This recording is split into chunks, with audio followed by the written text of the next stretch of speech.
Coming up on Mountain News at 5:30, in a historic moment on Capitol Hill this afternoon, Kevin McCarthy is ousted as Speaker of the House. And Hunter Biden pleads not guilty to federal gun charges. More about why this may not be the end of his legal troubles. Plus, more mild weather is on the way for Wednesday, but we turn chilly by this weekend. Those details coming up as Mountain News at 5:30 starts now. Dedicated to Southern and Eastern Kentucky, this is WYMT Mountain News at 5:30. Good evening, I'm Steve Hensley. Kevin McCarthy has become the first Speaker of the House to ever be removed from power through a parliamentary rule called a privileged motion. The move saw far-right hardline conservatives band together with House Democrats to defeat the Speaker. CBS's Skyler Henry has more from Capitol Hill, including what comes next. House Speaker Kevin McCarthy has been stripped of his power. The office of Speaker of the House of the United States House of Representatives is hereby declared vacant. Florida Congressman Matt Gaetz filed the motion to remove McCarthy after the Speaker turned to Democrats to help pass a short-term spending bill to keep the government open. The one thing that the White House, House Democrats, and many of us on the conservative side of the Republican caucus would argue is that the thing we have in common, Kevin McCarthy said something to all of us at one point or another that he didn't really mean and never intended to live up to. But then it was Gaetz who needed Democrats to remove McCarthy. Kevin McCarthy is not trustworthy. We don't trust him. Their own conference doesn't trust him. We've just lurched from crisis to crisis with him as Speaker. The decision to vacate the chair means the House will now plunge into a battle to elect the next Speaker of the House, though McCarthy likely can and will run again. The overwhelming majority of my party supports the Speaker that we elected. The House Republican drama comes as Congress is still grappling with crucial issues. We have a government that will shut down in 40 days. We have a Ukraine war that needs to be funded in the next 15 days. The House cannot proceed on any other issue until a new Speaker is elected. Skyler Henry, CBS News, Capitol Hill. The House is now in recess to get things in order as they try to figure out who is going to run to be the next Speaker of the House. There will be much more about all this drama at 6:30 on the CBS Evening News. Governor Andy Beshear says the legislature needs to earmark millions of dollars for clean water, to high-speed internet, to road and bridge projects. The governor outlined proposals for the legislature to consider when they convene next year. Legislative leadership say their work on the budget has already begun as well. WYMT's Phil Pendleton has more on what the governor is proposing and how lawmakers are reacting. Next year's General Assembly session and budget negotiations are still more than 3 months away. But Governor Andy Beshear says he wants to give lawmakers his ideas on how the spending plan should proceed. He says it comes as the state is doing very well financially. So we're coming off a budget where we've had a $1.55 billion surplus already, and that's there. And right now, we're projected to have a significant amount of additional money on top of the last budget. Beshear says it's because of the strong financial footing he's proposing lawmakers approve $500,000 in clean water projects, $1 billion in high-speed internet, and more work on roads and bridges and major infrastructure. Our investments in our roads and bridges help drive economic growth while making sure our families are traveling safely to work, to school, and to church. The governor is also proposing that affordable housing be given an additional $10 million for their various ventures. He says that would be the largest general fund expenditure in about 20 years. Republicans pushed back on Beshear's announcement today. House Speaker David Osborne saying in part, quote, Beshear is throwing out policy he hasn't talked to anyone about.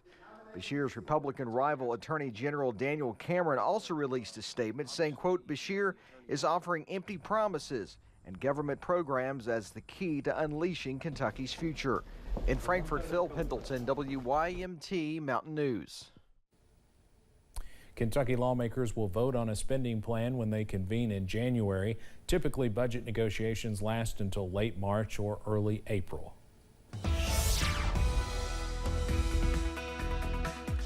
Well, the calendar may say October, but it feels more like August across the mountains for your Tuesday evening. Here's a live look from I-64 in Moorhead. That current temperature 84 degrees, so we're about 10 degrees above average this evening. Most of us right now in the upper 70s and middle to lower 80s. 85 in Manchester, 83 for London, 84 also in Harlan, down to 77 in Wise and 79 over in Clintwood at this hour. Up on the radar, we are dry, all thanks to high pressure that continues to sit off to our east. But we are tracking our next weather system, a front over Nebraska, also Kansas, and this is producing some severe weather this evening. Now, no severe weather for us, but we are tracking an increase in those rain chances as we go late Thursday, also into your Friday. But this evening, though, if you have any plans, some awesome weather is on the way. We stay dry once again, and those temperatures falling into the upper 60s and lower 70s this evening. Those lows back into the upper 50s and lower 60s as you wake up on Wednesday. But some cooler air on the way by this weekend. It's time to break out the sweater. All those details coming up in just a few minutes. Steve?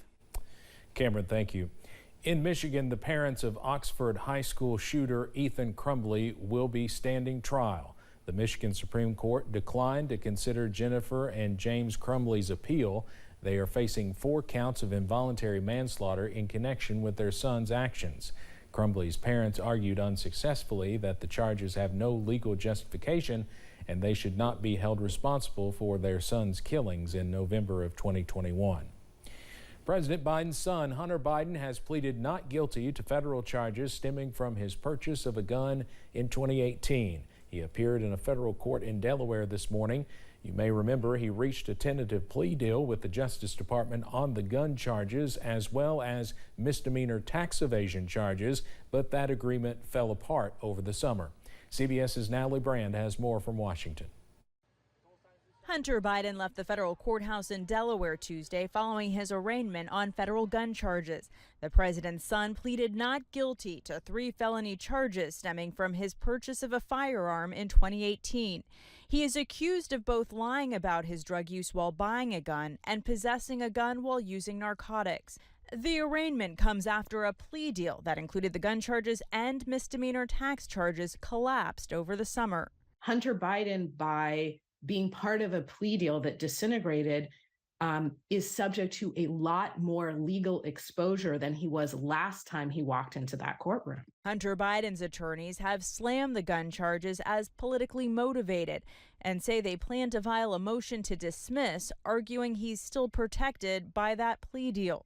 His legal team is also expected to argue the gun charges are unconstitutional, violating his Second Amendment rights. So we're going to have the son of the Democratic president of the United States, who's pushing for more gun control, arguing that a statute that says you cannot be in possession of a firearm if you're a known narcotic user actually violates the Second Amendment. A special counsel appointed by the Attorney General is overseeing the Hunter Biden investigation and could potentially bring charges on tax counts and other violations, although no other charges have yet been filed. Natalie Brand, CBS News, Washington.